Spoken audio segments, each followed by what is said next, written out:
Bonsoir, l'affaire commence à prendre de l'ampleur, celle de ce boulanger des Landes qui depuis des années ouvre 7 jours sur 7 et qui désormais est contraint de respecter l'obligation de fermer un jour par semaine. Alors oui, l'affaire commence à prendre de l'ampleur. C'est peut-être pas l'info du siècle, hein, même si ce boulanger commence à être connu de la France entière, mais n'est-elle pas révélatrice des normes qui empoisonnent, qui étouffent les entreprises, les petites, les grandes, des entreprises qui aimeraient faire un sort au fameux code du travail? Alors justement, question ce soir, la France est-elle dans le pétrin à cause de son droit du travail? Voici les décodeurs de l'écho.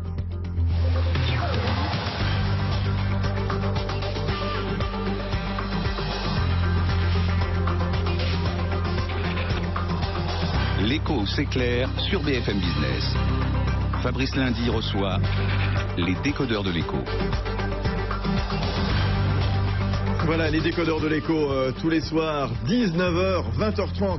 Ça fait parler cette affaire du boulanger donc de la région de Dax dans le département des Landes, mais on va l'élargir évidemment au-delà de ce cas très particulier, le droit du travail en France. Et on va en parler notamment avec Stéphanie Lecoq, directrice des études à l'Institut supérieur du travail. Avec nous également Pascal Loquiac, professeur à Nanterre, qui vient de sortir un livre. Il faut sauver le droit du travail, justement. Il a posé devant lui, si vous le voyez à la télévision, un énorme code du travail. Ils veulent défendre ce code du travail. Emmanuel Le Chiffre avec nous, éditorialiste économique à BFM Business. On est avec Frédéric Griveaux, vice-président de la CGPME, d'autres intervenants tout à l'heure, d'autres témoignages. Et puis on sera avec la secrétaire d'État en charge des PME, notamment, entre autres, Carole Delga. Elle sera tout à l'heure avec nous à 20h dans ce studio de BFM Business, donc des décodeurs de l'écho. Alors, c'est vrai que des Landes, du département des Landes, le dossier, il atterrit à Paris. Ça fait 3 jours maintenant qu'on en parle. Hein. La classe politique, la classe syndicale également, s'en est emparée. Donc, rappel des faits tout de suite avec Jean-Baptiste Huet.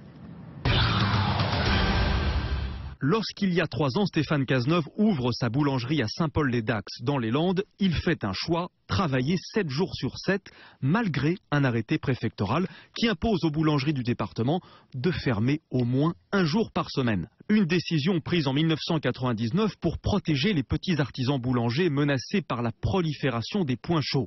Avec ses 22 salariés, Stéphane Cazeneuve a suffisamment de personnel pour que chacun puisse se reposer 2 jours par semaine, comme le prévoit la loi. En l'espace de 2 ans, il reçoit 2 visites des inspecteurs du travail pour finalement être convoqué au commissariat. Stéphane Cazeneuve. Moi, mes salariés ont tous 2 jours de repos et j'ai 22 salariés et ils tournent. Là, ça va être compliqué, perdre du chiffre d'affaires, tous les salariés que je vais peut-être pas pouvoir garder.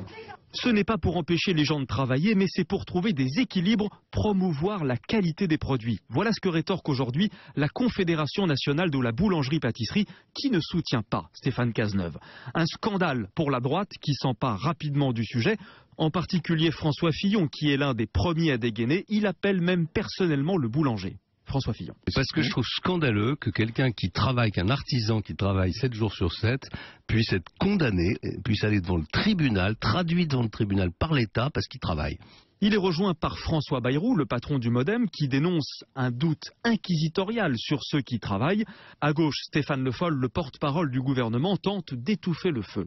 Je rappelle simplement que c'est un arrêté de 1999 et qu'à l'époque, ces arrêtés sont pris après négociation et discussion avec les professionnels. Il n'y a rien aujourd'hui qui empêche le travail et qui empêche de travailler.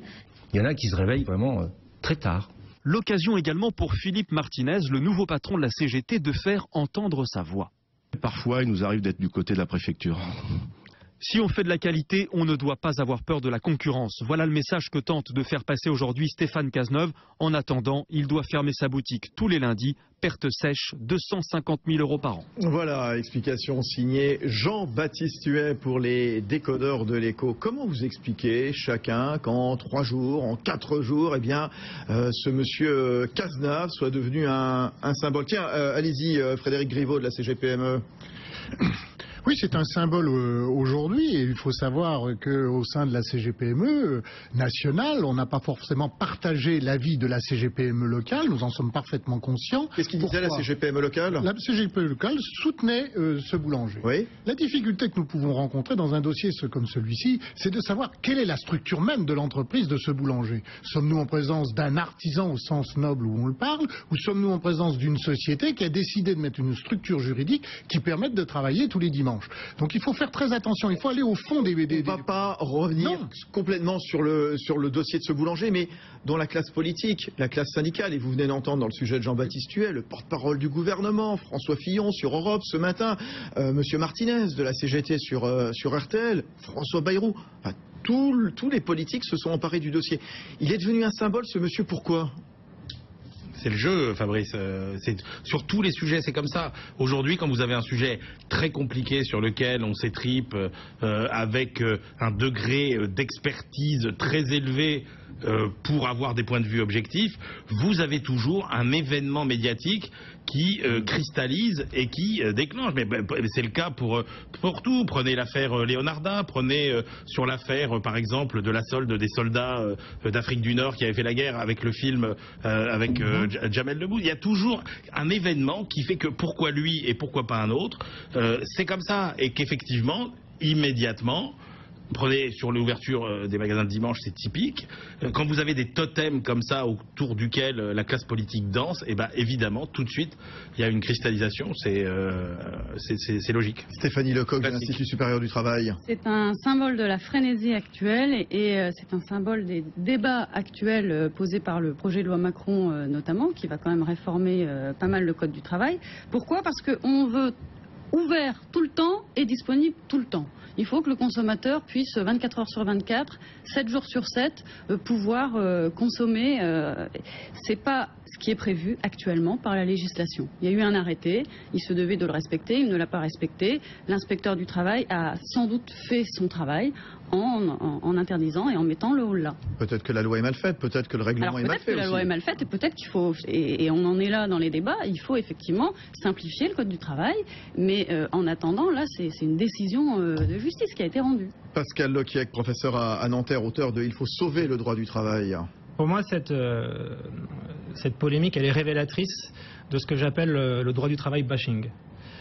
Pourquoi a été adoptée cette règle qui fait que les boulangeries doivent fermer une journée par semaine? Ça n'est pas pour protéger les salariés. Non. C'est pour protéger les petites entreprises par rapport aux moyennes entreprises. Et donc, une fois de plus, on raccroche au droit du travail une problématique qui est de parler de concurrence. Il y a eu beaucoup de contentieux. C'est pas la première fois qu'il y a des contentieux de ce type. Alors évidemment, c'est très émoussé aujourd'hui parce qu'il y a la loi Macron. Et il faut dire que le Conseil constitutionnel lui-même a validé cette règle et qui veut que l'on ferme les boulangeries un jour par semaine. Et l'argumentation, c'est que la loi vient protéger les petits commerces qui n'ont pas suffisamment de salariés pour pouvoir être ouverts en continu. C'est très simple. Le boulanger qui a un salarié, il n'est pas en mesure d'ouvrir 7 jours sur 7. Le boulanger qui a 22 salariés, car je crois que ce boulanger a 22 salariés, lui, il est en mesure de les ouvrir. Donc là, on est dans une problématique qui est fondamentale sur laquelle, j'espère, on reviendra. C'est le fait que le droit du travail ne distingue probablement pas assez la situation des PME par rapport aux grandes entreprises. Et peut-être juste un dernier point. Il faut aussi savoir que le débat autour de ces fermetures du lundi s'est vraiment noué depuis que les supermarchés se sont mis à vendre du pain. Parce que les supermarchés sont ouverts 7 jours sur 7. Donc on n'est vraiment pas sur une problématique de travail dominical. On est sur une problématique de concurrence. Et pour moi, c'est caricatural de toujours tout rattacher au droit du travail. Oui, alors la concurrence, justement, parce que la Confédération nationale des boulangers, justement, eh bien, a pris fait et cause contre leurs collègues de la région de Dax, M. Cazenave, donc, à l'honneur, donc, depuis 3 jours maintenant, dans la France entière. Jean-Pierre Crouzet, il était tout à l'heure sur BFM TV, voilà ce qu'il disait justement, maintenir la concurrence. C'est une règle d'équité entre les boulangers. Il y a ceux qui ont beaucoup de salariés, il y a ceux qui en ont peu ou pas du tout. Et tout naturellement, pour retrouver cet équilibre de concurrence, il est nécessaire, et c'est ce qu'a fait la profession depuis des années, et c'est des sondages qui sont faits régulièrement, la volonté de maintenir ces arrêtés préfectoraux que nous avons dans notre pays. L'objectif est double parce qu'il permet également aux consommateurs de se déplacer pour voir autre chose, comparer. Et tout ça fait que la boulangerie, elle est ce qu'elle est dans notre pays. Je crois qu'on la prend souvent en référence en performance, mais il ne faut pas truquer les règles du jeu. Ne pas truquer les règles du jeu. Donc Jean-Pierre, tout à l'heure, disait Jean-Pierre Crouzet, président de la Confédération nationale de la boulangerie sur BFM TV. Emmanuel Le Chypre. Ah mais je crois que ce qui est juste, c'est qu'on mélange 3 niveaux de débat. Il y a un débat qui est un débat juridique qu'on a évoqué tout à l'heure. Le débat juridique que disait donc que rappelait Stéphanie Lecoq. Stéphanie a évoqué. Il y a un arrêté préfectoral. Il y a des règles. Il faut le respecter. C'est tout. Il y a un débat économique et effectivement, c'est ce que Pascal disait, effectivement sous découvert de problèmes de code du travail. Eh bien, c'est un problème de concurrence. Et puis il y a le problème moral qu'on sent pointer. Parce que moi, je suis fasciné par tous ces gens qui prennent la parole au nom des consommateurs. Et c'est là où on est sur un problème moral, un problème philosophique. Encore une fois, au nom de quoi on décide à la place des autres de ce qui est bien pour eux? Moi, je veux bien qu'on ait beaucoup de petites boulangeries et qu'on ait beaucoup de chômeurs boulangers.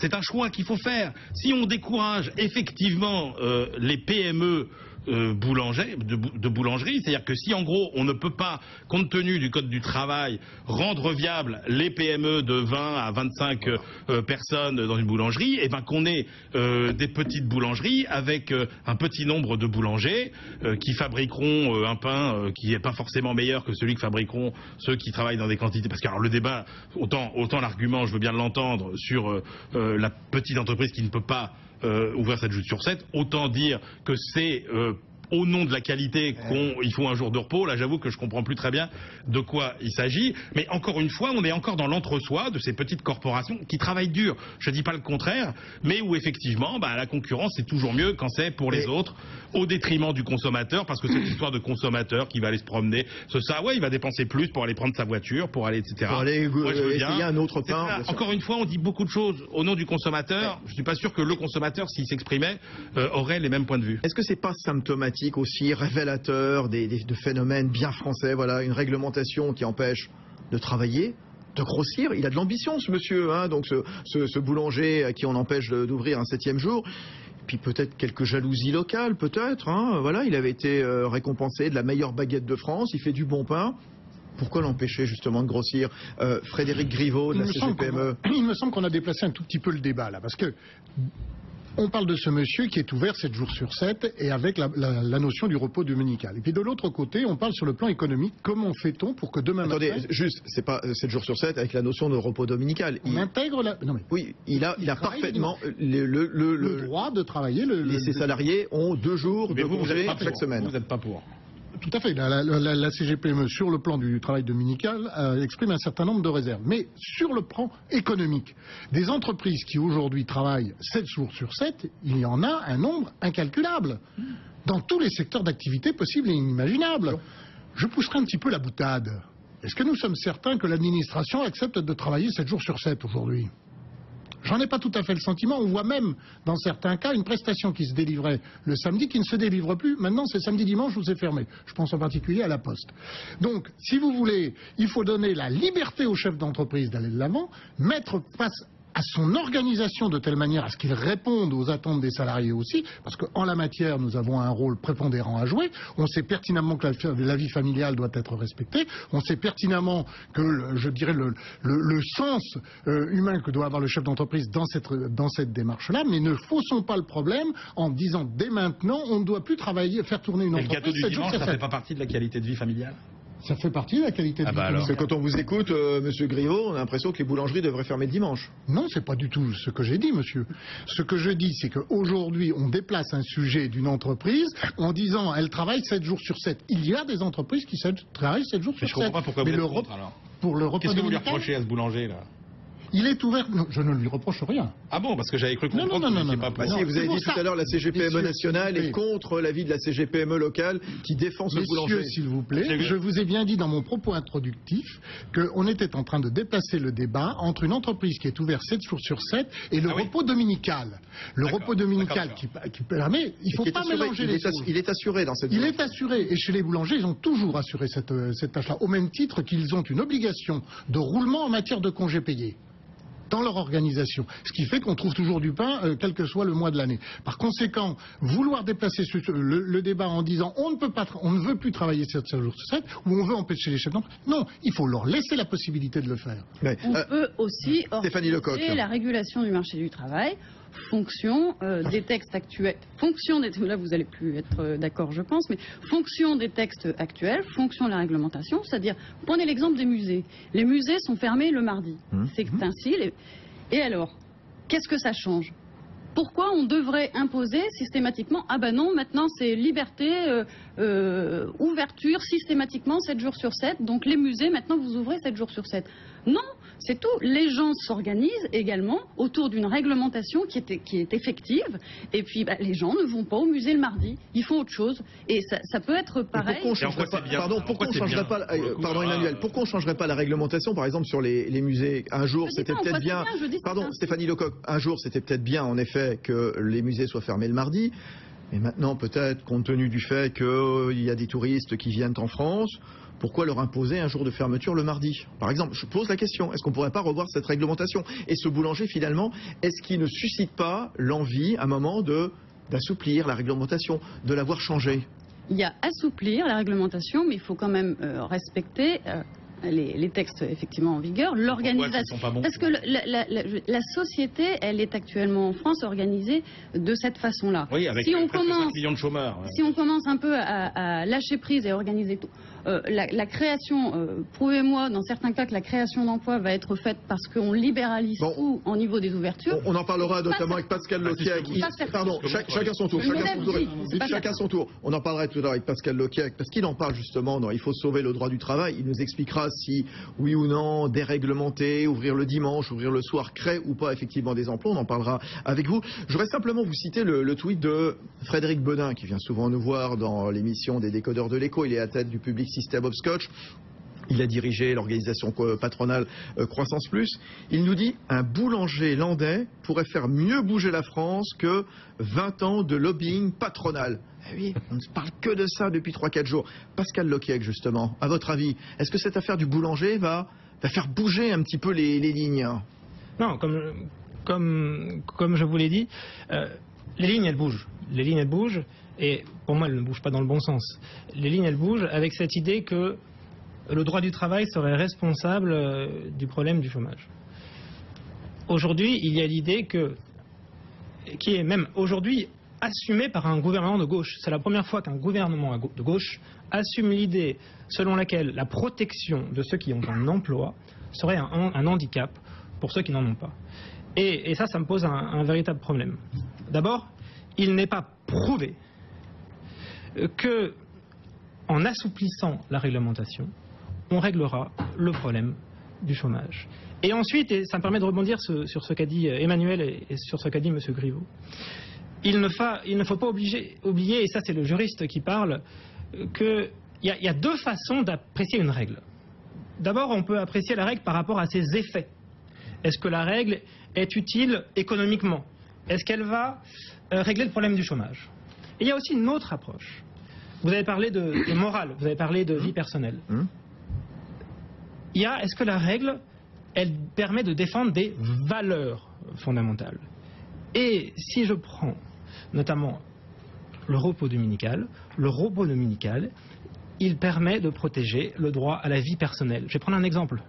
Imaginons que l'on flexibilise complètement le temps de travail. Alors, il est déjà très flexible, on pourra en parler. Peut-être, et ça j'en sais rien, peut-être que ça va créer des emplois. Mais est-ce que c'est ce qu'on veut pour nos enfants? Est-ce que l'on veut que leurs parents n'aient plus de vie personnelle? Qu'on puisse du jour au lendemain imposer de travailler le samedi, le dimanche, la nuit, etc. Donc moi je pense qu'il est essentiel d'insister sur le fait que le salarié c'est pas simplement un agent économique au service d'une entreprise. C'est fondamental, effectivement.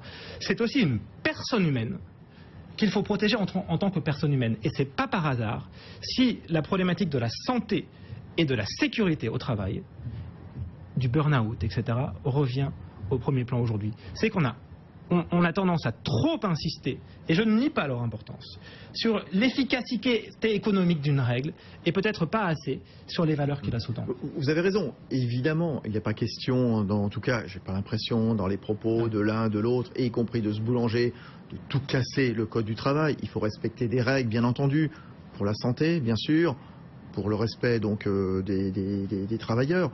Mais est-ce qu'il n'y a pas trop de normes, trop d'encadrement? On a des témoignages qui nous arrivent là ce soir au moment où on se parle. Un coiffeur, on reste dans le domaine de l'artisanat, il a 4 salariés, fille, il a voulu embaucher un apprenti garçon, il n'a pas eu le droit parce qu'il fallait 2 cabinets de toilettes. Est-ce que franchement, c'est une bonne idée, cette loi, cette réglementation? Je ne dis pas qu'il n'y a pas des adaptations à faire. Voilà. Par exemple, dans le cas de ce boulanger, il ne pouvait pas vendre du pain 7 jours sur 7, il pouvait vendre des sandwichs et des pâtisseries 7 jours sur 7. Oui. Effectivement, là, on est sur de la complexité inutile. Je ne dis pas le contraire. Ah oui. De la même manière, sur les seuils sociaux. Ça me rappelle les taux de TVA différents. Oui, absolument. On achète un sandwich au comptoir. Voilà. Sur les seuils sociaux, c'est 50 salariés pour les comités d'entreprise, c'est 51 pour les dents main santé. Ouais. Donc, je ne dis pas, il y a certainement des simplifications à faire. Simplement, moi, une fois de plus, les seuils sociaux, on en reparle. Oui, mais sauf que moi, ce que c'est 38 mesures supplémentaires pour une PME qui... Oui, mais sauf que ce que je regrette, c'est qu'au nom de la simplification, eh bien, on veut des changements qui n'ont rien à voir avec la simplification. Quand on nous dit que la proposition d'un conseil unique d'entreprise, qui était la proposition du MEDEF sur la négociation qui a échoué sur le dialogue social, ça va simplifier, ça va beaucoup plus loin que la simplification. Donc arrêtons au nom de cette idée qu'on va simplifier, de faire passer des changements qui sont des changements fondamentaux. Alors Emmanuel Le Chypre, et puis on reviendra sur Stéphanie Lecoq justement, donc savoir si oui ou non ces assouplissements peuvent créer ou pas des emplois. Emmanuel. Non mais je crois que Pascal met le doigt sur un sujet qui est majeur, c'est l'illusion des effets magiques de la simplification. C'est-à-dire qu'effectivement, on a l'impression que si on simplifiait, entre guillemets, tout deviendrait beaucoup plus simple. En fait, c'est pas que tout deviendrait beaucoup plus simple, c'est que tout changerait. Et je crois qu'effectivement, la question qu'il faut se poser aujourd'hui, parce que on comprend bien que entre ce que dit Pascal, par exemple, et ce que dit un chef d'entreprise, il y a quand même de la marge pour essayer de progresser. Et donc, aujourd'hui, moi, la bonne question, celle que je trouve pertinente, c'est dans quelle mesure on peut apporter des modifications, notamment au Code du travail, qui préservent tout ce que Pascal a dit sur ce que doivent être les garanties d'un salarié, mais qui en même temps ne sont pas des obstacles à l'embauche, parce qu'on ne peut pas nier non plus que du côté du patron, vous avez un certain nombre de règles qui sont des freins à l'embauche. Encore une fois, les chômeurs semblent intéresser peu de monde dans cette configuration. Encore une fois, qu'on veuille préserver la vie familiale, moi je veux bien que Pascal parle au nom de la vie de famille, etc. Mais encore une fois, est-ce que quand vous n'avez pas d'argent, c'est particulièrement enrichissant de passer le dimanche, le derrière dans son canapé, à regarder la télé parce qu'on n'a pas les moyens de faire autre chose? Est-ce qu'il n'y a pas des gens qui aimeraient travailler le dimanche, qui ont des solutions de garde le dimanche pour leurs enfants, qu'ils n'ont pas dans la semaine et qui à ce moment-là préféraient avoir le mercredi, etc. Est-ce qu'il est possible de trouver des règles qui laissent s'exprimer ce que veut chacun sans atteindre aux droits des salariés? Moi, c'est ça qui m'intéresse aujourd'hui, parce que pour répondre quand même, il y a des études. C'est pas vrai. Alors après, vous pouvez considérer qu'elles valent rien, mais quand vous prenez les indices qui mesurent la souplesse et la flexibilité du marché du travail et que vous les mettez sur une courbe, sur un graphique, et que vous le corrélez avec le taux de chômage, vous avez une corrélation qui est quasiment parfaite.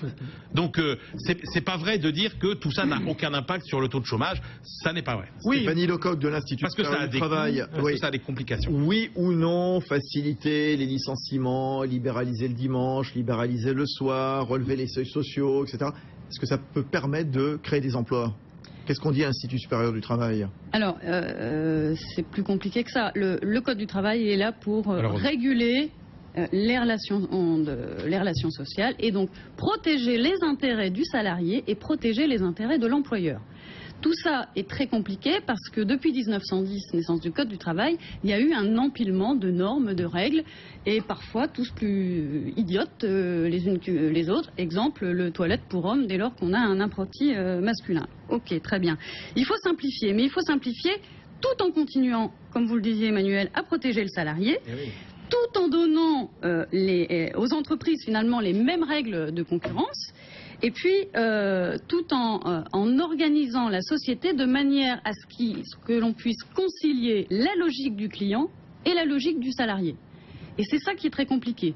Et je prends un exemple. Donc effectivement sur le projet de loi Macron, on a un problème, le travail du dimanche qui passerait de travail de 5 dimanches actuels à 12 dimanches. Bon, pourquoi pas ? Ça peut être une bonne idée, effectivement, ça correspond à une ouverture de la société où on va effectivement correspondre à la concurrence européenne, etc., etc. Très bien. La bonne mesure, elle sera bonne uniquement si on continue à protéger le salarié. C'est à peu près prévu, à voir dans les années qui suivent, à voir dans l'application des textes. Qu'est-ce qu'il faut dans ces cas-là ? Il faut du volontariat. Ça veut dire qu'il faut que le salarié soit vraiment volontaire pour travailler le dimanche. Il faut une rémunération attractive et une double rémunération en général. Il faut de temps à autre des solutions de transport et un mode de garde. A priori, tout ça est organisé. Juste un exemple, Bricorama. Bricorama, premier semestre, il essaye, il ouvre contre vent alors qu'il n'avait pas le droit, mais il ouvre le dimanche. Et finalement, il s'aperçoit que financièrement, les perceuses, il en a vendu autant. Et ça lui coûte plus cher parce que le travail dominical est payé double. Ça ne crée pas plus d'emplois non plus. C'est bien pour ça que, pourquoi aller très loin, dans la mesure où les chefs d'entreprise seront les premiers à savoir tout de suite si ça vaut le coup mettre le curseur, d'ouvrir ou pas. Donc on ne parle pas d'ouverture généralisée. Honnêtement, il y a la majorité des villes de France et énormément d'entreprises pour lesquelles le problème ne se pose pas. Ils ne sont pas fous les patrons non plus, ils ne vont pas ouvrir exprès pour perdre de l'argent. Oui, bon, on va se retrouver dans un instant. Oui, mais on va, Frédéric Griveaux, on va donner la parole dans un instant à un autre chef d'entreprise. Vous restez évidemment avec nous, Michael Sala qui vient d'Eragny-sur-Oise, dans le département du Val d'Oise, à la tête de Vital Fermeture. Patron de PME, voilà, comme on dit, des petites PME un petit peu partout en France. Il me dira ce qu'il ressent donc au travers de cette affaire. Et puis je vous le disais, la secrétaire d'État tout à l'heure, Carole Delga. On continue donc débat et puis vos avis sur Internet, Twitter, les mails, etc. Ça ne cesse d'arriver. À tout de suite.